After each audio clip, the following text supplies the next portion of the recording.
milk in the living room, and Kobe just doesn't seem happy about it. He doesn't think it's normal to do it in front of her parents. What if somebody come and visit, like, are you still gonna sit there like that? In Africa, do women go to the room to feed them? They do.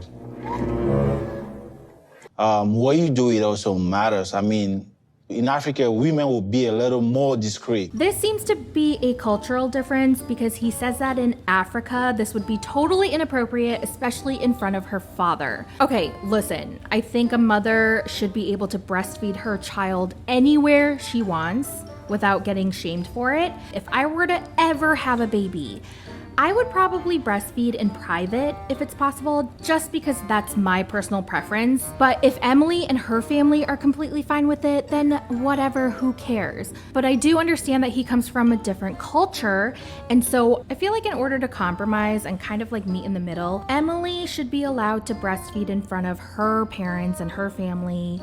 And then when it comes to his family and his friends, she should do it in private, just out of respect for his culture. That way they both get to do what they think is right. Anyway, Emily's like, my dad doesn't care.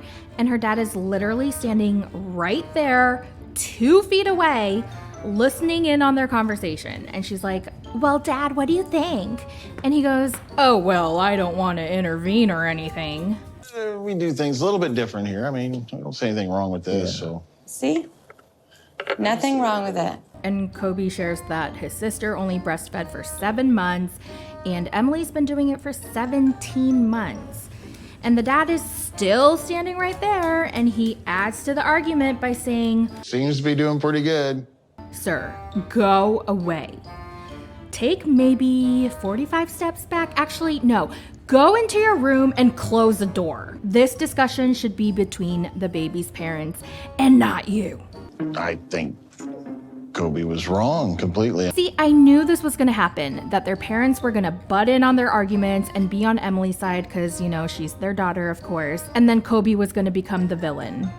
I was ready to jump in if I had to. He was kind of pretty strong-willed, pretty forceful. Forceful? How? He was speaking in such a calm manner. He did not raise his voice once. Actually, his voice was calmer and lower than Emily's. The fuck? Now, what Kobe says next is a little weird. No. It's very weird. He says he loves her tatas, okay? And he wants them all to himself. And he doesn't want to share them with his son. I have to her breasts because I love breasts, to be honest. So I can't be sharing breasts with my son. That's just, no. Don't ever say that again, please. Thank you. I am disgusted. Their relationship is gonna be such a show. It's gonna be so freaking hard to watch. And they're probably never gonna agree on anything. And I can tell that she's basically gonna hog the baby all to herself. I mean, Kobe's gonna be more like the babysitter. Speaking of babysitter, oh my God, y'all. Wait until I get into Eve and Muhammad, cause girl, just wait until tomorrow, you guys, okay?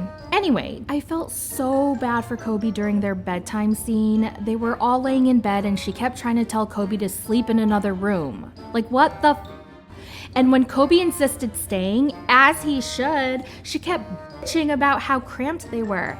And then she was like, okay, he's just not gonna sleep with you here, so go to the other room. Oh, man, feels good. I don't know if you're gonna have enough room. Babe, I'm comfortable, okay? Okay, but babe. And now here we have Daddy in the mix, who's being loud and not following our bedtime routines. What the fork? Do you want them to bond or not? I mean, Kobe's not perfect either. Like I said, it's really weird that he wants Koben to stop breastfeeding just so that he can have the tatas for himself. But in my opinion, Emily is way worse. She seems like a great mother, but a horrible partner. She's expecting Kobe to fully adapt to their established lifestyle and routines without any questions or input. I mean, if she wants him to be a part of their lives, she kinda has to readjust and compromise. Am I wrong or am I right? Whatever. I don't have any kids, so obviously I may not know what the fork I'm talking about. So if you're a parent, let me know in the comments what you guys think. Am I being a little too nitpicky? But yeah, when she kicked him out of the room, that really pissed me off. It really pissed me off. I don't know why I just said off like that. This man waited 2 frickin' years to meet his son, and she's gonna tell him that he can't sleep on the bed with them? No. No, no, no, no, no, no, no. This relationship is gonna be a hot mess, and this should be a warning to everyone out there to use protection. Don't rely on the pull-out or spray and pray method, please. Okay, especially with a one-night stand who lives in a different country, you idiots. Well, now that I got all of this off my chest, I'm gonna go eat dinner with a big glass of frickin' wine. And don't forget to let me know your thoughts on Emily, Kobe, Mr. and Mrs. Claus, okay?